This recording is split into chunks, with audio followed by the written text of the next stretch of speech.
Continue to follow the events across Israel this morning as today marks 2 years since Hamas militants stormed into southern Israel, killing 1,200 people and taking more than 200 hostages.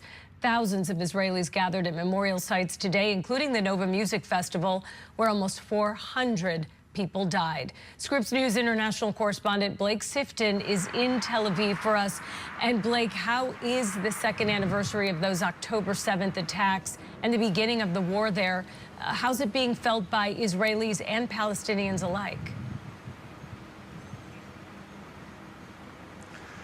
Good morning, Holly. Because these talks are underway, and for the first time, an end to the war could be on the horizon, while there's sadness, there's also a great deal of hope. However, it's mixed with anxiety. We, of course, have had 2 ceasefires that have broken down in the past and the war renewed, and we've had multiple rounds of ceasefire talks that looked hopeful, and a deal appeared to be in sight, only for it to evaporate.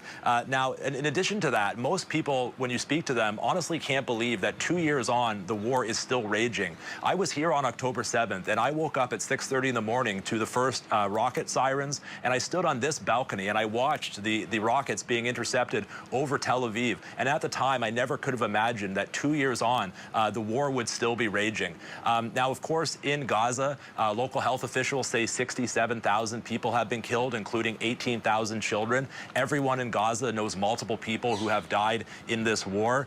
Most people have been displaced many times, multiple times. And many people are, of course, now living in tents, and neighborhoods that people knew, entire neighborhoods, have now been reduced to rubble.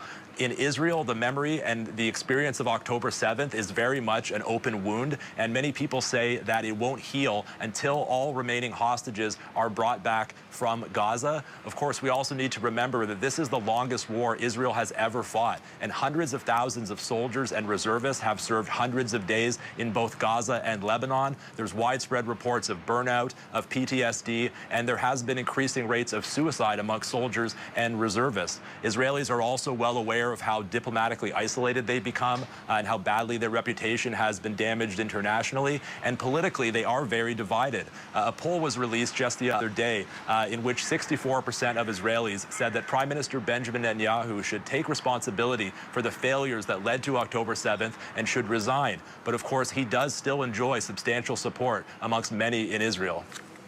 And Blake, I want to turn to those talks as they continue in Egypt. Is there any sign of progress at those talks, and what are the challenges they're facing at this point, just day 2?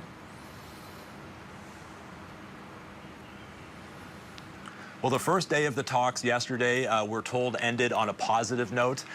We understand that mediators have had the negotiators from Hamas and from Israel work on a roadmap for how these talks can progress, and we understand that the second day of the talks is underway now in Sharm el-Sheikh. Now, obviously, President Trump has expressed quite a bit of enthusiasm and optimism about the likelihood of a deal happening, and we understand that the negotiators are working really on the cessation of hostilities, on the logistics of a ceasefire, because that's the first thing that needs to happen before anything else can move forward. And they're also talking about the names of the Palestinian prisoners who would be released for Israeli hostages.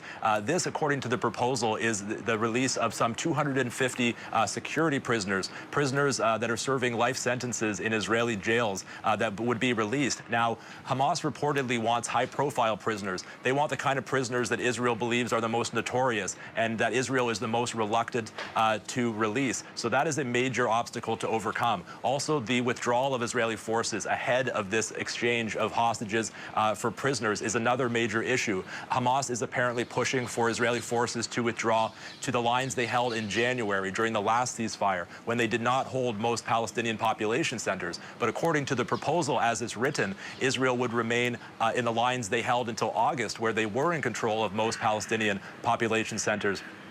And of course, the other major issue, really the elephant in the room, is the issue of Hamas disarming and Gaza being demilitarized.